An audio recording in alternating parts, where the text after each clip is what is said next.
Nós estamos então na segunda mensagem da nossa série a respeito de Deus que se revela. É a primeira série desse ano, desse tema do Deus, da procura de Deus. Nós vimos na semana passada, no primeiro culto do ano, a mensagem a respeito do Deus que se revela em Jesus Cristo. Hoje eu quero dar com vocês um passo que na verdade é um passo para trás. Vamos falar um pouco hoje a respeito do Deus que se revela na criação. Como nós cantamos,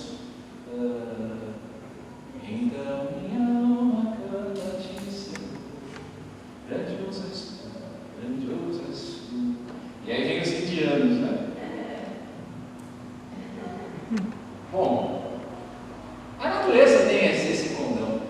Certos lugares despertam em nós esse sentimento de adoração, essa necessidade, mais do que vontade de adorar, essa necessidade de adorarmos ao Deus que criou todas as coisas.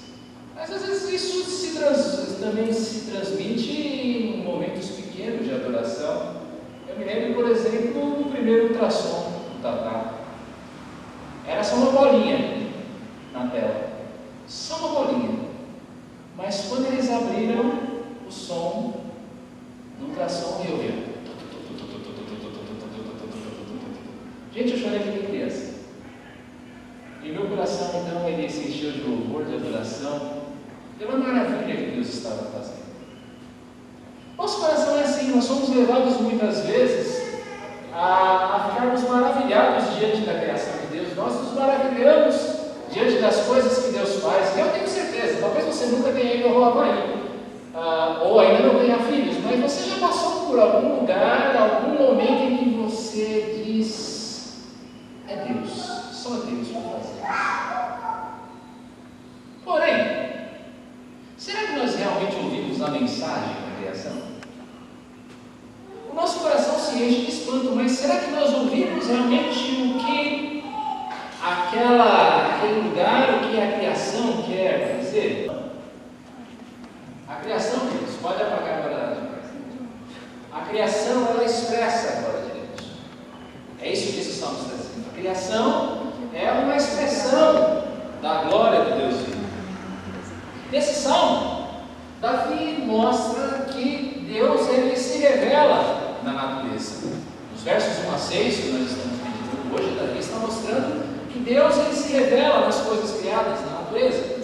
O salmo não acaba aí, ele vai até o verso 14, mostrando que Deus, além de se revelar na natureza, ele se revela também na sua palavra, ele se revela na lei. Nós não vamos hoje nos concentrar nesses últimos versículos, ainda que de leve. A gente vai falar alguma coisa deles de leve, mas nós vamos nos concentrar nos 6 primeiros versículos, porque na semana que vem a nossa intenção é falar de Deus que se revela por meio da palavra. Então nós vamos estudar isso mais detidamente. Hoje basta nos ver o Deus que se revela na criação. O céu, diz o salmo, é uma manifestação da glória de Deus. Quando você olha para o céu, numa noite estrelada, aqui em São Paulo é muito difícil você chegar nisso, mas quando você vai para o interior, isso fica evidente. E se você for no acampamento, agora em fevereiro, no acampamento de carnaval, as inscrições ainda estão abertas, né, Rodrigo? Cachê depois, né, a comissão. O céu, então, ele se revela como um espetáculo grandioso a revelar a imensidão da glória de Deus. Davi também já havia falado disso no Salmo 8, verso 1, ele diz: ó Senhor, Senhor nosso, quão magnífico em toda a terra é o teu nome, pois expusestes nos céus a tua majestade. Ou ainda no Salmo 104, versos 1 e até a primeira parte do verso 2, quando ele diz: bendize, ó minha alma, ao Senhor. Senhor Deus meu, como tu és magnificente, sobrevestido de glória e majestade, e coberto de luz como de um manto. O céu é comparado como um manto real de Deus. Deus, então, ele revela a sua grandeza, né? Ele se revela a expressão, ele expressa a sua glória no céu. A beleza e perfeição no firmamento. O céu é uma expressão de beleza e da perfeição de Deus. As estrelas, por exemplo, estão nos seus lugares certos. Veja, por exemplo, eu não sei se você conhece um pouco da história dessas missões, a missão Red Pathfinder, existiram outras também, missões enviadas a Marte. E eu acho muito interessante que essas missões, por exemplo, a Pathfinder, ela foi lançada em dezembro de 96 e vai chegar, e já chegou, não, ela já é uma missão completa, chegou a Marte em julho de 97, praticamente um ano depois. Mas o interessante do negócio é que quando a NASA lança uma missão para a Terra, e olha a distância de Marte, ela sabe exatamente onde essa nave vai chegar. Se não houvesse essa perfeição, se não houvesse essa exatidão, se as estrelas, os planetas, eles não estivessem nos seus lugares certos, jamais você conseguiria prever algo assim. Não é verdade?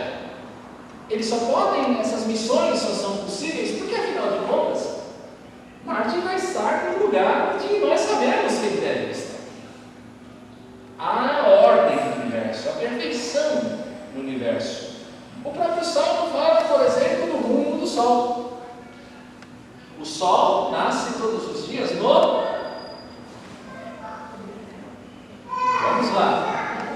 No Oeste. Nasce no Leste. E ele se põe no Oeste. Você já viajou para algum outro país, certo? Muitos de vocês sim. Ou se você não viajou para outro país, você viajou para outra cidade. Diga uma coisa: onde é que nasce o Sol nesse outro país que você visitou? E ele vai se pôr no... Não importa onde você esteja, não importa o tempo da tua vida, você pode ter 1 ano, 2 anos, 20 anos, 30, 40, 90, 200, 1000 anos, e ainda assim o Sol vai nascer do leste, vai se pôr no oeste. Todos os dias é assim.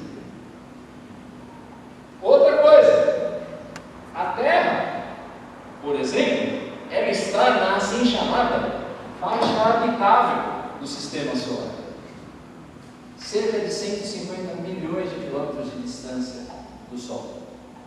É sabido pela ciência que se a Terra estivesse um pouco para frente ou um pouco para trás, a manutenção da vida seria impossível. Não haveria vida na Terra se ela não estivesse no exato lugar onde ela está. Até 2012 já haviam sido descobertos pelos grandes telescópios 843 planetas fora do sistema solar. 843 planetas. Nenhum deles dentro dessa faixa habitável das suas respectivas estrelas.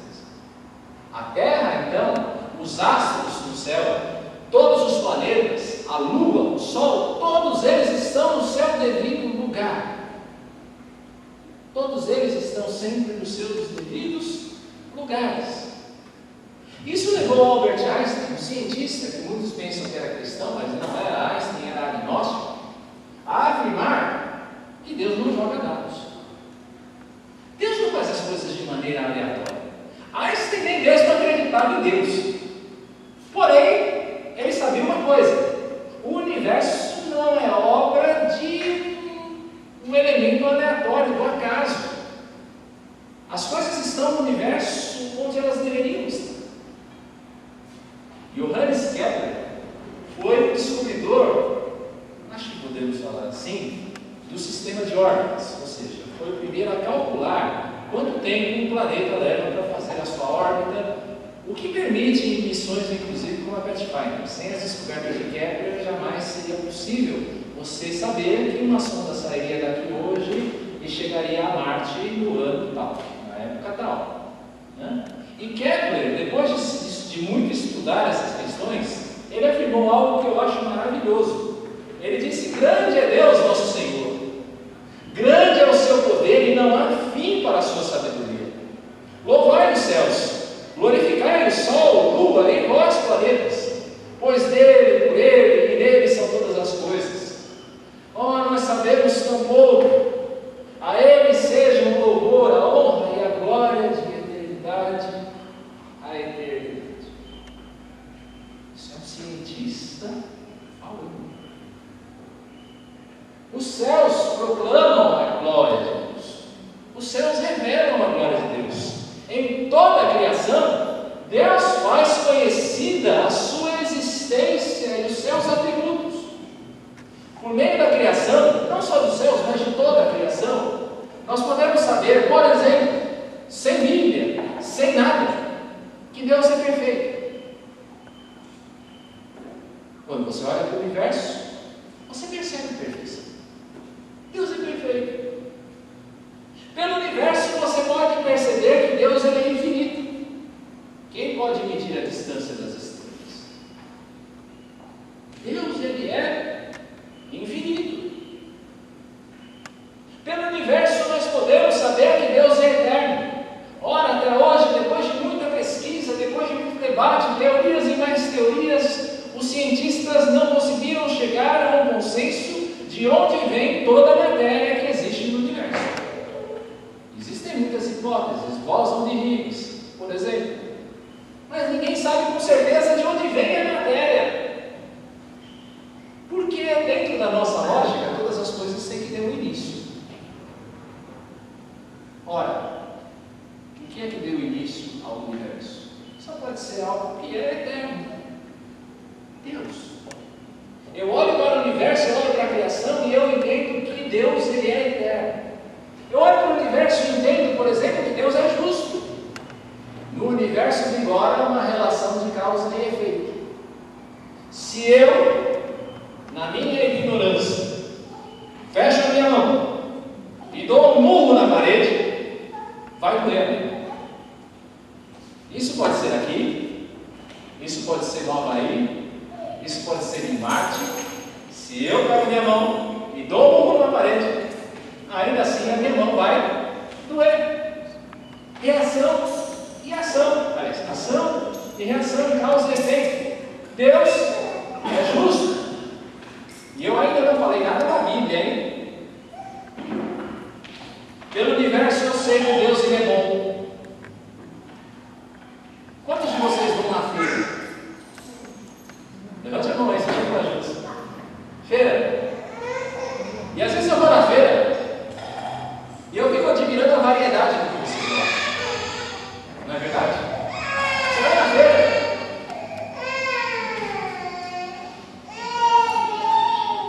Você vai na feira, você vai achar banana, vai achar laranja, vai achar morango, vai achar abacaxi, vai achar abacate, coco. E mais? Pera, tomate. Você vai ver uma variedade de coisas. E se você vai viajar para o Nordeste, por exemplo, você vai achar mais coisas ainda. Não é verdade, Arlindo? Você vai achar o que lá? Graviola, umbu, cajá, cajamanga, jambo. Oh, beleza. Vai lá para o Norte, você vai achar cupuaçu, açaí. O que essa variedade aponta? Senão a bondade de Deus. A gente sobrevive a pão e água, mas ainda assim, Deus nos dá essas coisas. Deus é bom. Pelo universo e pelas suas características, eu posso perceber que Deus é providente.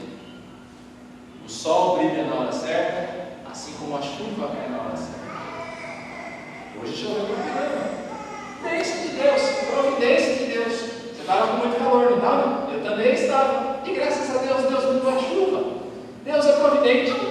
Vejam quantos atributos eu poderia ir ainda mais além. Você pode perceber simplesmente olhando para a criação. Você olha para essas coisas e você consegue reconhecer que Deus existe e os atributos dele.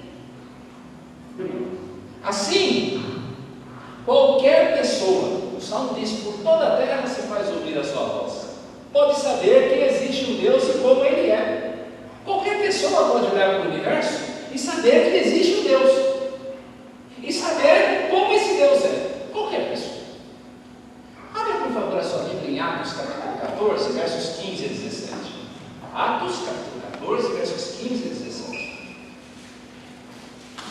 Esse texto fala de uma ocasião em que Paulo, acompanhado de Barnabé, depois de efetuar um milagre, eles foram adorados como deuses na cidade de Listra. E essa aqui é a resposta do apóstolo Paulo nos versos 15 e 17. Senhores, por que fazeis isto? Nós também somos homens como vós, sujeitos aos mesmos sentimentos, e vos anunciamos o Evangelho, para que destas coisas vãs nos convertais ao Deus vivo, que fez o céu, a terra, o mar e tudo que é neles. O qual nas gerações passadas permitiu que todos os povos andassem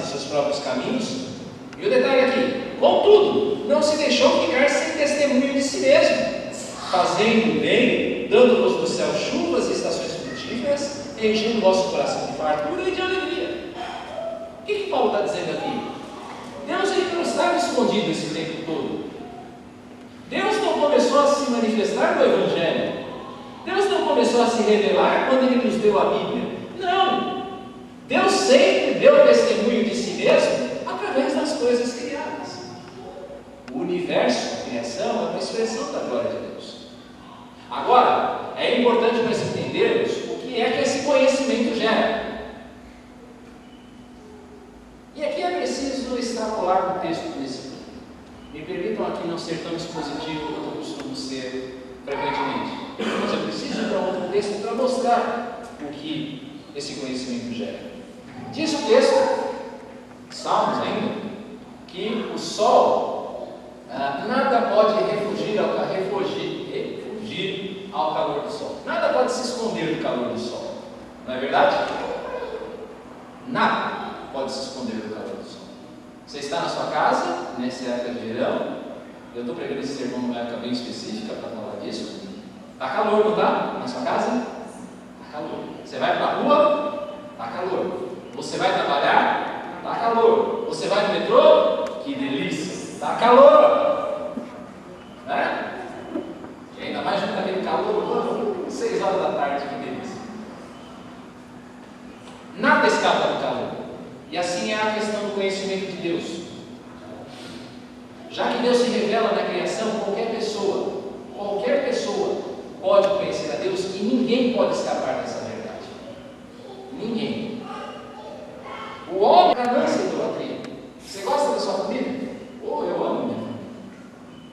Eu amo meu pequenininho, apesar do trabalho que ele dá. Amo minha esposa. Só que eu não posso amá-los mais do que Deus. Senão eu estou adorando a criatura em lugar do Criador. O homem, então, ele tem uma visão distorcida de Deus. Por saber que Deus existe e rejeitar adorá-lo, preferindo o culto à criatura, eu me torno indesculpável. É disso que Paulo está falando no texto que nós lemos. Daí porque Paulo, no capítulo 3, ele vai chegar à conclusão, no verso 23, texto que você conhece muito bem, pois todos pecaram e carecem da glória de Deus. É justamente por causa dessas coisas que nós pecamos. É justamente por causa dessas coisas que nós estamos separados de Deus. Nós sabemos quem Deus é pela criação. Nós não nos relacionamos com Ele como convém, e por isso nós estamos separados dele. Só que Deus, Ele não quis permitir que essa situação prevalecesse. A criação é uma revelação incompleta. Você olha para a criação e você precisa saber que apesar dela revelar a Deus, ela é incompleta. A revelação não pode nos ajudar nessa nossa inculpabilidade. Falta à criação as palavras. Não é o que diz no verso 3 do nosso salmo? Não há palavras, não há som, entretanto fazem ouvir a sua voz. Não há palavras. Falta à criação palavras. A beleza da criação não nos ensina como nós nos relacionarmos com Deus. A beleza da criação ensina que Deus existe. Mas ela não ensina a você, Suelen, o que é que você tem que fazer com isso? Com esse conhecimento. Por isso Deus se revelou a nós também por meio da sua palavra. Daí porque os versos 7 a 14 do Salmo, Deus se revela também por meio da palavra. Deus ele não permaneceu silencioso. Deus falou. Deus se revelou a nós por meio da sua palavra. Ele se comunicou conosco. Quando você olha para a lei de Moisés, toda ela se fundamenta na revelação de Deus. Você abre ali em Êxodo capítulo 20, antes dos 10 mandamentos, você vai ler assim: então disse Deus, eu sou o Senhor teu Deus que te tirei da terra do Egito. O relacionamento nosso com Deus começa porque Ele se revela a nós, Ele fala conosco. Deus se comunica. O homem sem a palavra, ele está em trevas, apesar da luz da natureza. Nós podemos ter a luz da natureza, podemos ter a luz da criação, mas ainda assim o homem sem a palavra de Deus, ainda assim ele está em trevas. Vocês se lembram o que diz o Salmo 119 e 105, antes que eu passe?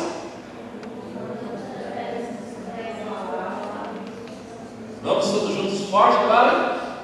Lâmpada para os meus pés é a tua palavra e luz para os meus caminhos. É só por meio da palavra que eu tenho luz nos meus caminhos. E o que é que a palavra nos mostra? A palavra de Deus nos mostra que Deus nos ama. A natureza não mostra isso. A palavra sim.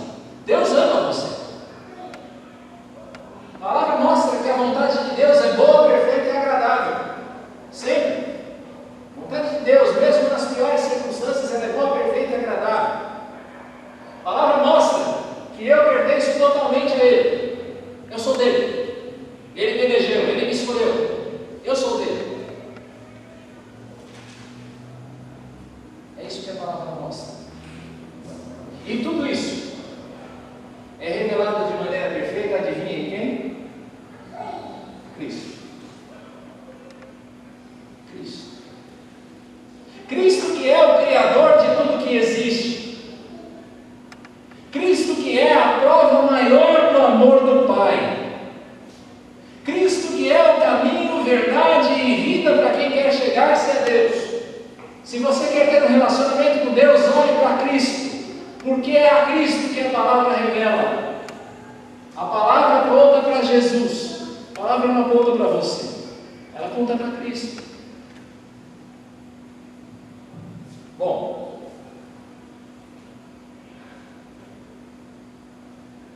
ouça os céus. Ouça os céus. Essa foi a frase da semana, né? No Facebook. Ouça os céus. Obrigado a Cristo que compartilharam. Se você não compartilhou, Deus tenha misericórdia. Amados, é preciso ter mais fé para ser ateu do que para crer. Quando você olha para o universo, você precisa ter muita fé para ser ateu. O ateu é uma pessoa que tem uma fé, às vezes até maior do que a nossa. Porque ele precisa encontrar um argumento para negar a evidência de que Deus existe. Para ser ateu eu preciso ter muita fé. Acredite, querido, Deus existe e Ele quer ser conhecido por você. Deus existe e Ele quer que você o conheça. Creia, Deus é bom, Deus é perfeito, Deus é justo. Ele criou você para que você o conheça. Ele criou você para que você se relacione com Ele da maneira como Ele é. Olhe, ouça os céus. Você acredita que Deus existe? Olhando a natureza, você acredita que Deus existe? Então, abandone os seus maus caminhos. Arrependa-se dos seus maus caminhos. Busque a verdade que existe na palavra de Deus. Se você já conhece, se você já sabe que Deus existe, simplesmente olhando para a natureza, talvez não seja o caso de nenhum de vocês aqui, porque à primeira vista, pelo menos todos vocês já conhecem a palavra, mas talvez seja o caso de quem esteja em casa. Se olhando para a natureza, você sabe que Deus existe, então procure por meio da palavra a maneira de você se relacionar com Ele. Ser bom é fácil. Ser uma pessoa boa é fácil. Qualquer pessoa, à luz da natureza, qualquer pessoa que atenda à revelação que a criação traz, pode ser bom. Pode ser uma boa pessoa de bons princípios. Nós vimos hoje de manhã, por exemplo, a respeito do Espiritismo, não é verdade? Se você não veio, perdeu. Semana que vem tem testemunho de Jeová e mortos. Mas os Espíritas, eles podem ser boas pessoas. Porém, nenhum de nós pode ser perfeito sem a palavra. Sem a palavra de Deus, nenhum de nós pode ser perfeito o suficiente para ser aceitável diante de Deus. E Deus só vai aceitar você se você for perfeito. E você só vai ser perfeito se você estiver em Cristo. E você só vai conhecer a Cristo se você abrir a tua Bíblia.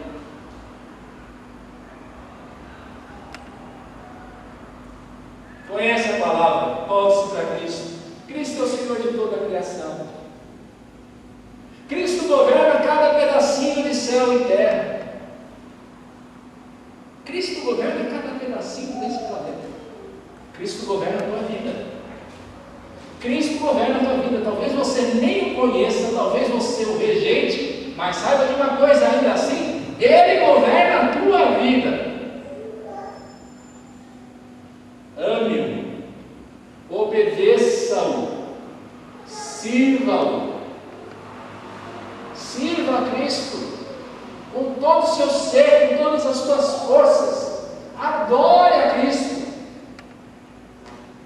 pois é dele que os céus e a palavra testemunham, eles apontam para Cristo. Quanto a nós, povo de Deus, para encerrar, vamos nos unir a essa proclamação. Se os céus proclamam a glória de Deus, será que nós podemos fazer menos que isso? Vamos nos unir a essa proclamação de que Deus existe. Vamos proclamar os seus atributos. Vamos cantar os seus atributos como nós cantamos hoje à noite por meio do nosso grupo de louvor. Vamos nos esforçar para fazer valer o verso 14 desse salmo. Vamos ler juntos o verso 14? Verso 14 do Salmo 19. Já viu aí? Você que tinha fechado sua Bíblia? Dá um tempo para quem fechou. Salmo 19, último verso, verso 14. Leiamos juntos? As palavras dos meus lábios e o meditar do meu coração sejam agradáveis na tua presença, Senhor, rocha minha. Que Deus nos abençoe com a nossa vida e nossos lábios a proclamar a glória desse Deus que deu todas as coisas e que ama você e que quer ter um relacionamento de amor com você. Que Deus nos abençoe.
Deus.